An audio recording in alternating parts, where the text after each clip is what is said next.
네, 위험한 지푸라기.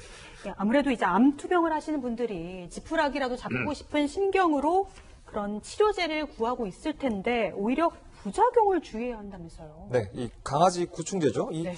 식약처가 이 소문이 이렇게 퍼지자 이 거듭 절대로 복용해서는 안 된다. 네. 이렇게 경고를 하고 나섰습니다. 이제 이 강아지 구충제가 항암제로서 효과가 있다는 주장에 대해서 일일이 반박을 하고 나섰어요. 이 반박 증거를 들면서요. 이 항암 효과가 있다, 사람에게. 이런 주장에 대해서 이 동물 실험만 했을 뿐 사람에 대해서 이제 사람을 가지고 실험을 하지 않았기 때문에 전혀 근거 없는 소리다. 이렇게 반박을 했고요. 이 40년간 꾸준히 사용되어서 안전하다. 이런 주장에 대해서 이건 역시 이 사람에 대한 실험이 아니었으므로 전혀 안전성이 입증되지 않았다. 이렇게 반박을 했습니다. 그리고 체내 흡수율이 낮아서 뭐 얼마나 위험하겠냐. 뭐 이런 주장에 대해서는 아니 그러면 흡수율이 이렇게 낮은데 어떻게 사람 암에 효과가 있겠냐. 네. 그리고 설사 고용량을 복용을 하더라도 독성이 아주 높을 가능성이 많다. 이렇게 반박을 하고 나섰습니다. 네, 뭐 기적의 치료제다, 암에 효과가 있다 해서 최근 이슈가 된 펜벤다졸에 대해 윤호 팀장이 설명을 해줬습니다. 문제는 이 동물 구충제가 사람을 대상으로 임상 실험을 해본 적이 없기 때문에 어떤 부작용이 나타날지 알 수 없다는 겁니다. 전문가의 이야기 듣고 오시죠. 현재 지금 펜벤다졸 자체가 사람의 임상 실험에 의해서 효능이 있다라고 나온 결과가 전혀 없기 때문에 함부로 섭취를 했다가는 큰 위험이 따를 수 있습니다.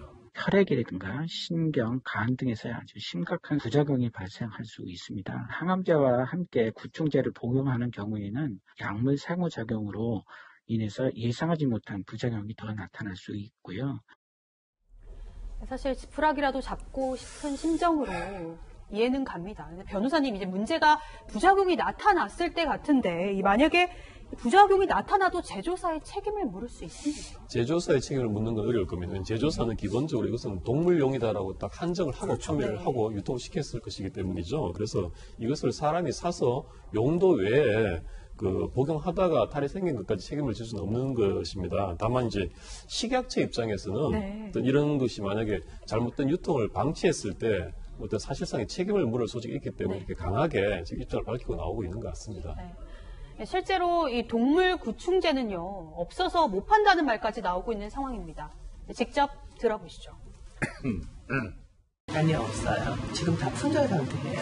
늘 재고가 있는 약이었는데 며칠 전부터 지금 많이들 찾고 계세요. 이게 얼마예요? 처음에는 10만 원을 내놨다가 난리가 나더라고요. 이거는 살 수가 없어요. 이거 10만 원 팔고 왔더니 제가 없죠. 100만 원 얘기했는데 10만 원 깎아드릴게요.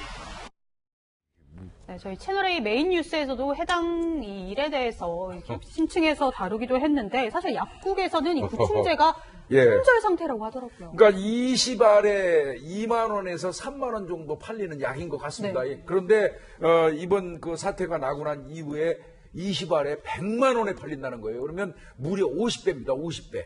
예. 그런데 그럼에도 불구하고 또 그것도 구할 수가 없는 품귀 현상이 일어나고 있다고 하거든요.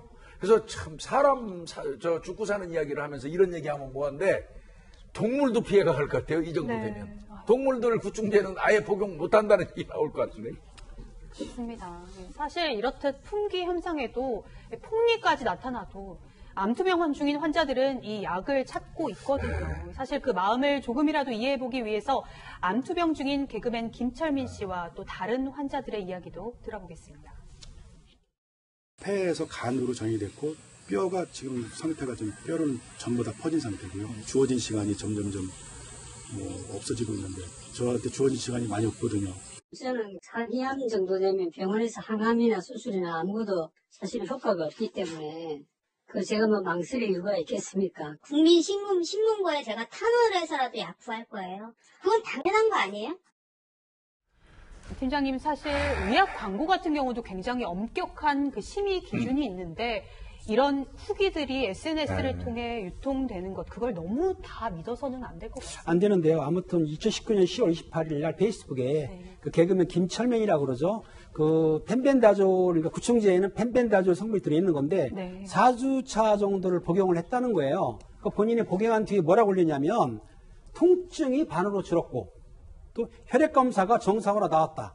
여러분이 기대와 격려와 감사합니다 했다면 이렇게 이제 어느 정도의 인기 있는 분이 하다 보니까 그 폐암 그 말기인 분들, 사기인 분들은 거기에 구세주라고 생각하는 거죠. 그렇기 때문에 아마 이렇게 생각할 거예요. 미제야 본전이니까 먹어보자라고 하기 때문에 네. 뭐 간이 손상된다. 이거는 폐암보다는 못하지 않느냐, 낫는다 싶어서 지금 먹고 있는데 이 아마 그 폐암 환자 가족이 들어가 있는 온라인 커뮤니티가 있어요. 한 8만 명 정도 가입돼 있다고 하는데 그 숨사랑 모임이라고 하더라고요. 네. 거기에서는 항암 효과가 확실하게 검증이 되지 않은 거니까 먹지 말자라고도 홍보하는데도 아까 그 의원님 말씀하신 대로 급한 사람들 또 폐암 그런 사람들은 이거라도 먹어보자 해서 먹는 것 같은데 제가 볼 때는 식약청의 의견을 존중해서 좀 자제하는 편이 나을 것 같습니다. 네, 부작용 우려가 있기 때문이죠. 지금 온라인에서도 관련해서 참 다양한 의견이 있습니다. 특히 말기암 환자 같은 경우에는 이런 시도조차 막냐 이런 의견도 있는데 사실 식약처가 권고를 한 상황인데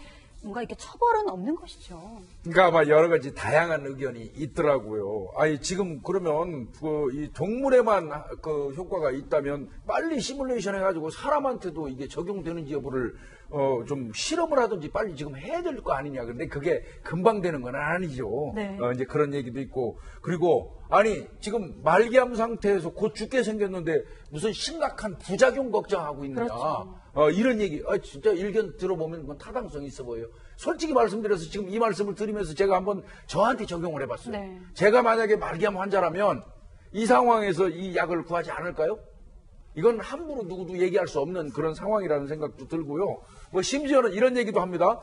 펜벤다졸이 동물한테 나가니까 동물도 처방전 받아야 된다. 수의사가 봐가지고 동물을 데리고 오면 이거 구충제 먹여야 됩니다 하고 처방전을 써줄 때 그 약이 구입할 수 있게 이렇게 하자 이런 의견까지 나오고 있는데 이건 정말 단적으로 쭉 끊어서 우리가 이건 안 됩니다 이렇게 말하기도 방송하는 입장에서 좀 그렇습니다. 이번 사태에서 그 유일하게 나쁜 사람은 저 약을 매점 매석에서 비싸게 파는 사람이었습니다. 맞습니다. 맞습니다.